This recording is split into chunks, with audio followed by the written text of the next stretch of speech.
Friends, நம்ம Oreo பிஸ்கெட்டில் ஒரு cake செய்யலாம். ஈஸியாக, சிம்பிளாக, சீக்கிரமாக. அதுக்கு இந்த மாதிரி ஓரியோ பிஸ்கெட்ஸை எடுத்துக்கலாம். எடுத்துகிட்டு இதில் இருக்க க்ரீமை தனியாக எடுத்துக்கலாம். இந்த மாதிரி க்ரீமை தனியாக எடுத்துக்கலாம்.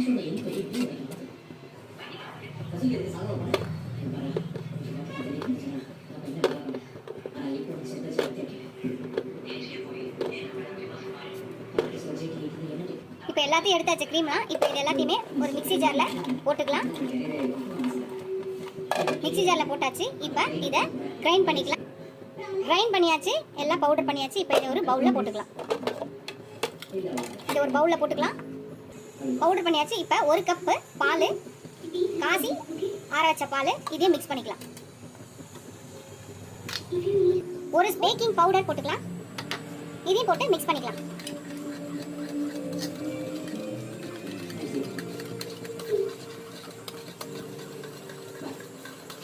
இப்போ நம்ம பிஸ்கெட்லேருந்து எடுத்து வச்ச க்ரீம் இருக்கு இல்லையா, அதையும் இதில் போட்டுக்கலாம். இதையும் நல்லா மிக்ஸ் பண்ணிக்கலாம்.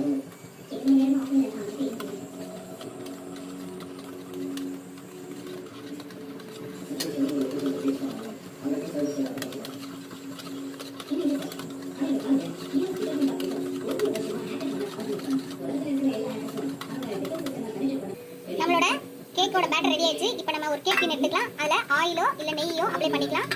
அப்ளை பண்ணிட்டு உள்ள பட்டர் ஷீட் வச்சுக்கலாம். பட்டர் ஷீட் வச்சாச்சு. இப்போ இந்த பேட்டரை உள்ள ஊற்றிக்கலாம். பேட்டர் ஊற்றியாச்சு. இப்போ நம்ம இதை 2 வாட்டி டேப் பண்ணிக்கலாம், சமப்படுத்திக்கலாம். தட்டினீங்கன்னா டேப் ஆகிடும். இதுக்கப்புறம் நான் கடாயில் ஒரு பேன் எதுனாலும் வச்சுக்கலாம். உள்ள ஒரு 15 மினிட்ஸ் ஃப்ரீ ஹீட் பண்ணி வச்சிருக்கேன். 15 மினிட்ஸ் ஃப்ரீ ஹீட் பண்ணி வச்சிருக்கேன். இது மாதிரி கல்லுப்பு வச்சுட்டு இந்த மாதிரி ஒரு ஸ்டாண்ட் வச்சுக்கலாம். இதுக்கப்புறமா நம்மளோட கேக் டீனை உள்ள வச்சுட்டு தட்டை போட்டு நம்ம மூடி ஒரு 40லேருந்து 45 மினிட்ஸ் வைக்கலாம். வச்சதுக்கப்புறம் நம்ம பார்க்கலாம். தட்டை போட்டு மூடனோடனே மீடியம்லேருந்து லோ ஃப்ளேமில் வைக்கணும். ஸோ நம்மளோட ஃப்ளேம் ஃபஸ்ட்டு மீடியமில் இருக்கும், அப்புறம் லோக்கு வச்சுக்கலாம். இப்போ 40லேருந்து 45 மினிட்ஸ் கழிச்சு பார்க்கலாம்.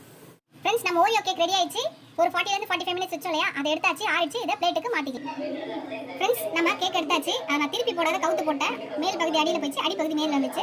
இட்ஸ் ஓகே, எப்படி இருந்தாலும் சாப்பிட போகிறோம். அது மேலே கொஞ்சம் சாக்லேட்டை மெல்ட் பண்ணாச்சு. அதுக்கப்புறம் மேலே பார்த்தீங்கன்னா கொஞ்சம் ஓரியோ பிஸ்கெட்டை போட்டுக்கலாம். ஃப்ரெண்ட்ஸ், நம்மளோட ஓரியோ பிஸ்கெட் கேக் ரெடி ஆயிடுச்சு. சூப்பராக மேலே கொஞ்சம் சாக்லேட்லாம் போட்டாச்சு. நான் வந்து பல்லி மிட்டாய் போட்டிருக்கேன். இது ஒரு டிஃப்ரெண்ட் ஃப்ளேவராக இருக்கட்டும்னு. ஸ்ப்ரிங்கிள்ஸ் இருந்தாலும் நீங்கள் போட்டுக்கலாம். இதுதான் நம்மளோட ஓரியோவோட கேக்கு பிஸ்கெட் கேக் ரெடி ஆயிடுச்சு. நீங்களும் ட்ரை பண்ணி பாருங்கள். ஃபஸ்ட் டைம் என் சேனலில் பார்க்குறீங்கன்னா சப்ஸ்கிரைப் பண்ணி பாருங்கள். ஃபுல் வீடியோ பாருங்கள். நைஸாக சாஃப்ட்டாக இருக்குது. சூப்பரான கேக்கு. நம்மளுக்கு ப்ரௌனி சாப்பிடணும்னு தோணுச்சுன்னா நீங்கள் இந்த மாதிரி டிஃப்ரெண்ட்டாக ஈஸியாக ஒரு ஓரியோ பிஸ்கெட்டில் ஒரு கேக் செய்யலாம். ஃபஸ்ட் டைம் என் சேனல் பார்க்க சப்ஸ்கிரைப் பண்ணிட்டு பாருங்கள். ஃபுல் வீடியோ பாருங்கள். இந்த வீடியோ உங்களுக்கு பிடிச்சா லைக் பண்ணுங்கள், ஷேர் பண்ணுங்கள், கமெண்ட் பண்ணுங்கள். ஃபஸ்ட் டைம் என் சேனல் பார்க்கணும் சப்ஸ்கிரைப் பண்ணிட்டு பாருங்கள். உங்கள் ஃப்ரெண்ட்ஸ்க்கு என் சேனலை ஷேர் பண்ணி சப்ஸ்கிரைப் பண்ண சொல்லுங்கள். இதோட அடுத்த வீடியோவில் அடுத்த ரெசிபியில் பார்க்கலாம். Ta-ta, bye bye friends.